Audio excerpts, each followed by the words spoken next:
ladies and gentlemen, boys and girls. Welcome to another exciting episode of Trigger Warning Radio. I am your host, the Kaiju Conservative. Now, President Trump last night, after the historic summit in Singapore between himself and North Korean dictator Kim Jong-un, held a press conference in which he expressed, his hopefulness about the future, but also expressed some caution about where things between the United States and North Korea were heading.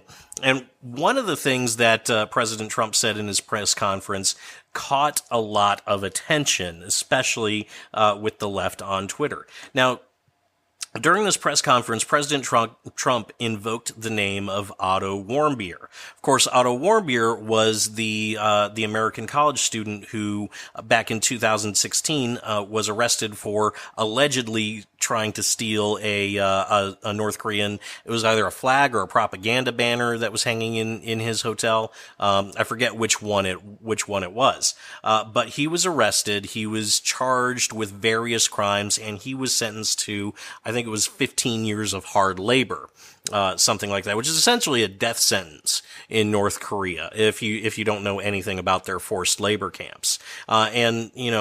Of course, last year, North Korea returned Otto Warmbier to us, but only after he had fallen into a coma from the extreme torture that he received at the hands of Kim Jong-un's regime. Otto Warmbier, of course, sadly died a few weeks after he arrived in the United States, and never having regained consciousness, but at least he died surrounded by his family on American soil rather than rotting away in a dank prison camp in North Korea.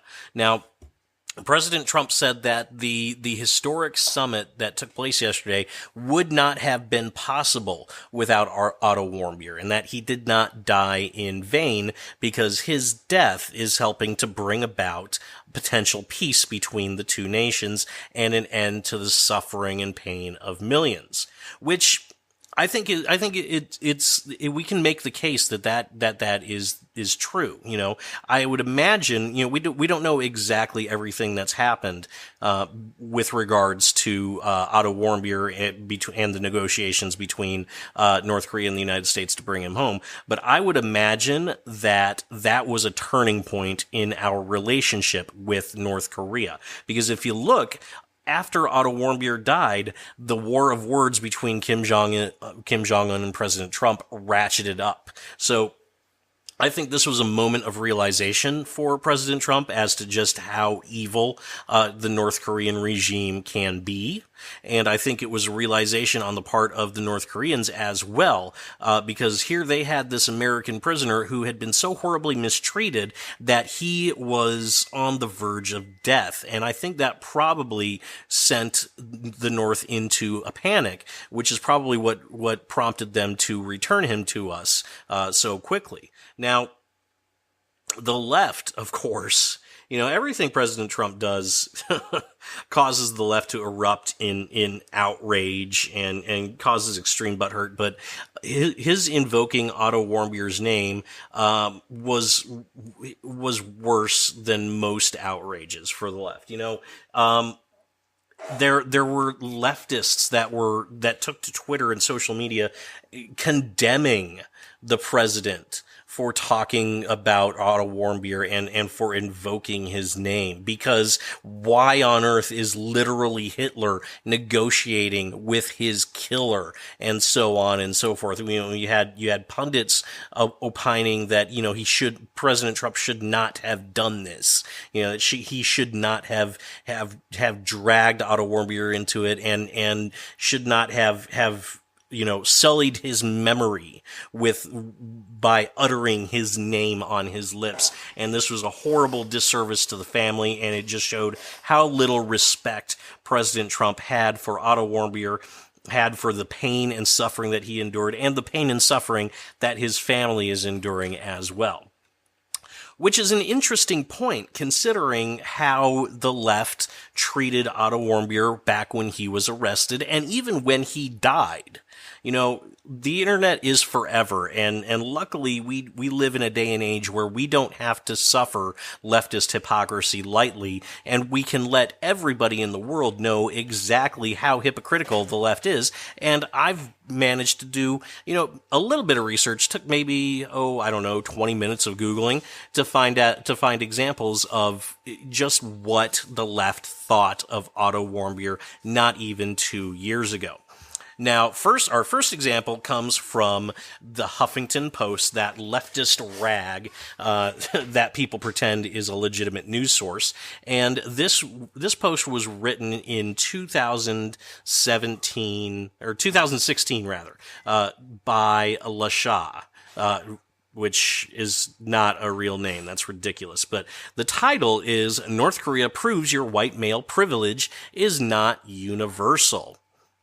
Now, I'm going to link this article in the description below, because you need to read this is the essence of how the left felt about Otto Warmbier, and the article basically argues that Otto Warmbier deserved his prison time. He deserved his prison sentence because he was raised in America and marinated in white privilege. He thought he could do whatever he wanted because he was a white boy. He grew up in America. And of course, as we know, white people in America can do whatever the hell they want, apparently. And it's just, I'm not going to go through the whole thing because I've got a lot more stuff to go through, and not a whole lot of time, but it's something that you need to read because it perfectly illustrates the exact hypocrisy that I'm talking about here. You've got the left screaming at Trump for disrespecting Otto Warmbier's memory, and then you've got the left 2 years ago basically condemning Otto Warmbier to a horrible death because he, quote unquote, deserved it because he was white. Now, moving right along to my next example. So we've got Salon. 2 years ago, Salon wrote an article in which they called Otto Warmbier the biggest idiot frat boy. So, and they specifically said, this might be America's biggest idiot frat boy. Meet the UVA student who thought he could pull a prank in North Korea. And I read this article back when it was released, and the whole article essentially again says that Otto Warmbier got what he deserved because he was stupid enough to go to North Korea, and he was stupid enough to pull a quote unquote prank. Of course, not even taking into consideration the fact that the North could have definitely been lying about this, and this would not be the first time that they, quote-unquote, arrested an American under false pretenses. The 3 American hostages that were returned to us earlier this year, they were arrested under false pretenses, and so who's to say that Otto Warmbier wasn't as well? Now, next up, example number 3, we've got comedian Larry Wilmore. I have to confess, I have no idea who Larry Wilmore is. I don't even care who Larry Wilmore is. He is a leftist comedian, and when Otto Warmbier was arrested, he blasted him, and he basically said, North Korea isn't a playground for college pranks, Kim Jong-un isn't a fictional character from a Seth Rogen movie, and Pyongyang isn't some game you play with Coors Light and Solo cups. It's just tough for me to have much sympathy for this guy and his crocodile tears. Of course, this was referring to the press conference that North Korea held when they arrested Warmbier and sentenced him, in which they made him, quote unquote, apologize for his crimes against the Kim regime. It was a heart-rending moment for everybody, any normal human being, and it was definitely a heart-rending moment for Otto Warmbier's family, who was forced to watch their son beg for his life in front of the world and be led away in chains to face his fate in a North Korean prison camp. But of course, Larry Wilmore, he's just so woke and so knowledgeable that none of that means anything to him, because Otto Warmbier once again got what he deserved.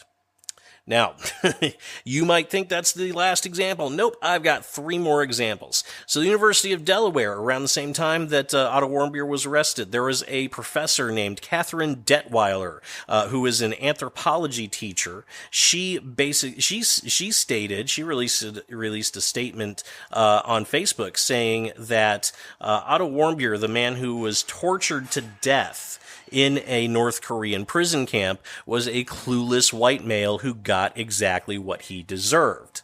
You see this theme again. Otto Warmbier's a white boy who got what he deserved because screw you, white people. I mean, if that's not racism, I don't know what is. Now, the University of Delaware, to their credit, they fired this professor, as they should have, because that was an unacceptable statement for anybody to make, left or right, about anybody who finds themselves imprisoned by a despotic regime and ends up being killed because of that. But hold on to your hats, folks. There's more. So you have another magazine, the Leftist rag Affinity. When Otto Warmbier died, they tweeted, "Watch whiteness work. He wasn't a kid or innocent. You can't go to another country and try to steal from them. Respect their laws." Now, this was after Otto Warmbier had died from torture that he suffered because he, quote-unquote, stole a banner. He pulled a prank, and a despotic regime decided that he had to die for it. Now, they deleted this tweet because I remember this tweet got a whole lot of negative reaction to it, as they should have, because, again, it's a racist tweet saying that Otto Warmbier got what he deserved because he was white.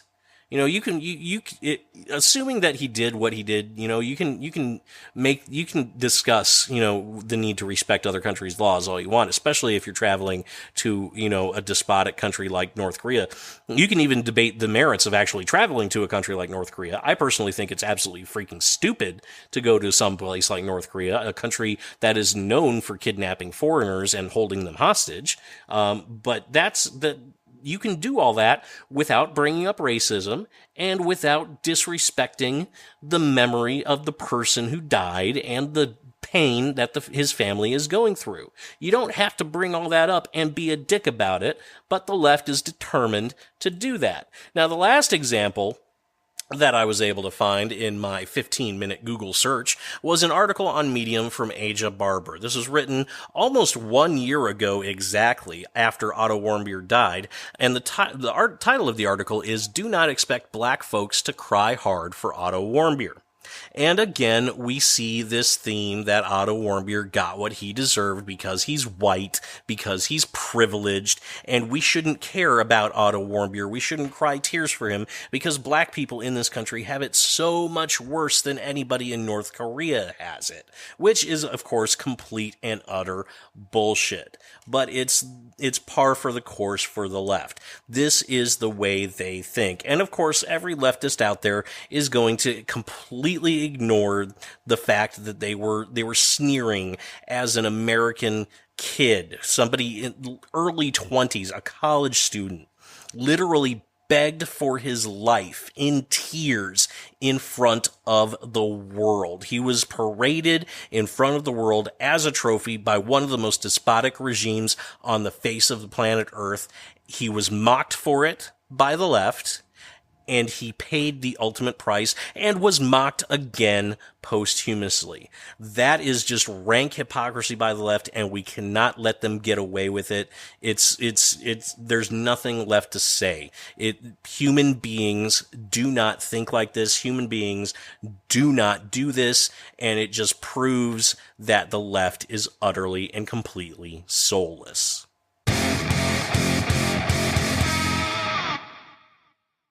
Hey guys, thanks so much for listening. Let me know what you think about all this in the comment section below. If you have any more examples of leftist hypocrisy on Otto Warmbier, I'd love to see it. Go ahead and post a link in the comment section below. And once again, if you liked what you heard, don't forget to leave a like and subscribe, and I will see you all next time.